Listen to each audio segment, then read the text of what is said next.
to the video. It's been a minute since I picked this camera up. Got pretty sick last week and pretty much lost my voice. I'm sure I sound pretty terrible still, but certainly better than last week. And I feel good, just sound worse than usual. Got the week started. Gonna run to the hardware store, grab a new lock box.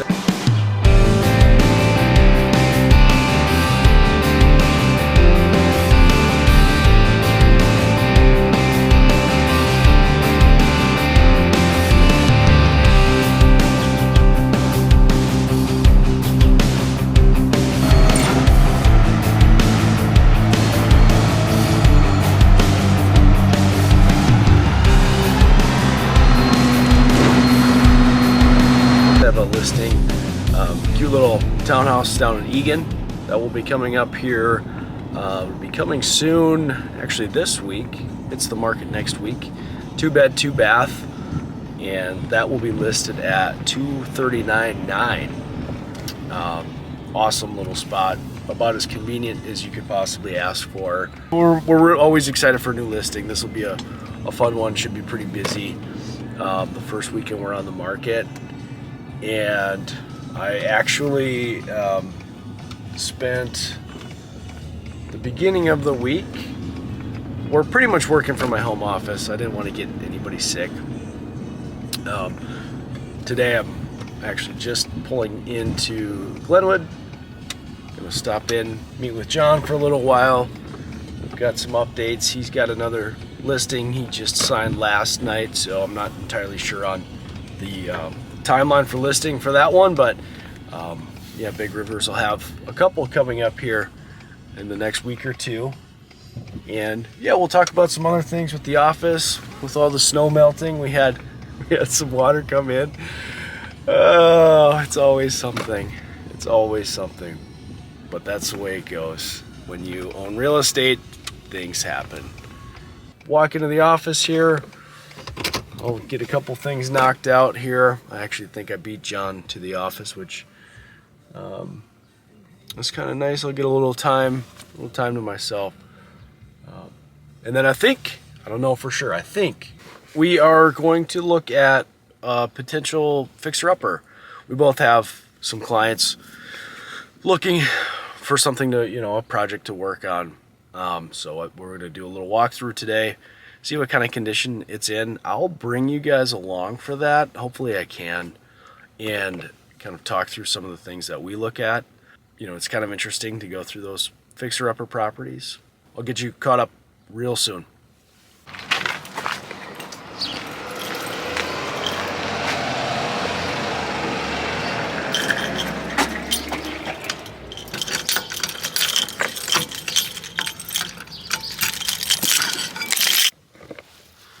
Alright, we're checking out a potential flip property, and it certainly needs to be flipped. This thing needs some work. Yeah, what's that combo? There.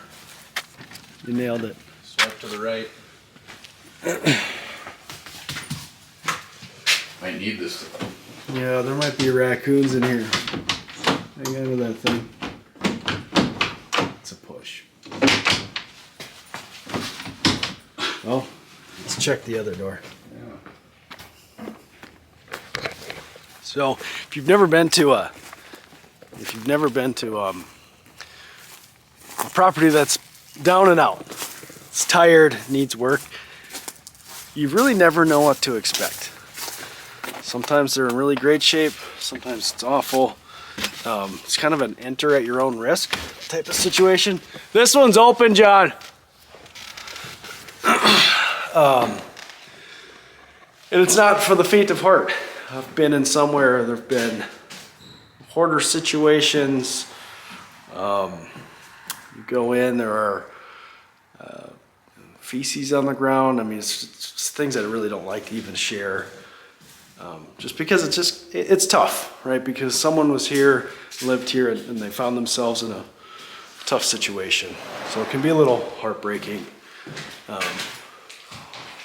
And that's why people who come in and do work to homes deserve to make a living doing it, because they're taking what was really ugly and worn out and tired, and they do what they can to bring the house back to life and create a nice, safe home for the future homeowner. But I'll stop talking. We'll look around here and we'll see what we think. All right, thanks for tuning into the walkthrough of that fixer-upper.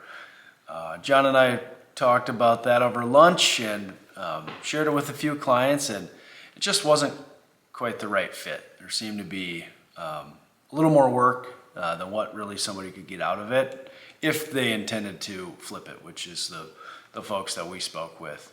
But oddly enough, I woke up this morning, today's Friday, and we had an email that said an offer came in and highest and best were due end of day. So that just goes to show, just because a deal isn't right for you doesn't mean it's not right for somebody else. And everybody looks at numbers a little bit different. In this case, what we looked at it, or the way we intended to use the property, was to come in, make repairs, and then sell. Just didn't work out. But so congratulations to somebody. They got a great project. The lot was awesome, great location. Just wasn't quite right for us. But I'm not going to ramble on again this week like I did last week. The one thing I want to discuss, I just pulled the numbers this morning. Today is Friday, March 14th. I like to track on a weekly basis how many new listings we see in North Star MLS. That covers the greater metro area. There's a little bit kind of sprinkled in Rochester and Duluth, but for the most part, it's the Twin Cities metro and the immediate surrounding counties. I track this information. I have my whole career. It's just a very interesting kind of a macro trend that I like to look at. And so every week I go in on the MLS, and I typically look on Thursdays or Fridays because usually folks list homes on Thursdays and Fridays. I like to just check in on those days. Okay, a little change of scenery for this news. I had a little camera trouble, but I do want to finish up on my point here and to wrap up this week's video. The number that I've been building up to and talking to you all about is the number of new listings in a week. And this week we ended up with just under 2,200 new listings. To put that in perspective, I don't recall seeing that number of new listings. I don't recall seeing that, I mean, truly since probably last spring, the last spring market in 24. So maybe May of 2024. It certainly hasn't been in 2025. All of this to say, I was super excited to see that stat. That shows that we have inventory increasing and we're seeing homes hit the market, which we so desperately need. I'll check again next week, just like I have every week for the past 8 years, and I'll try to touch on it if it's noteworthy. But anyway, hopefully that's the beginning of a trend that we see. Hopefully that's the actual sign and signal that we are in a spring market. So I'm going to wrap up the video. Thank you for tuning in like usual, and let's send good vibes out into the real estate universe. Let's keep those new listings coming. One thing to wrap up, if you are thinking about buying this year, this is probably your sign to stop waiting. It's time to go. It's time to get approved. By all indications, spring market's here. Get your pre-approval letter. If you have questions, you reach out to me. I'll take care of you. I'll get you in touch with all the right people. I will see you all in the next video. Let's have a hot spring market.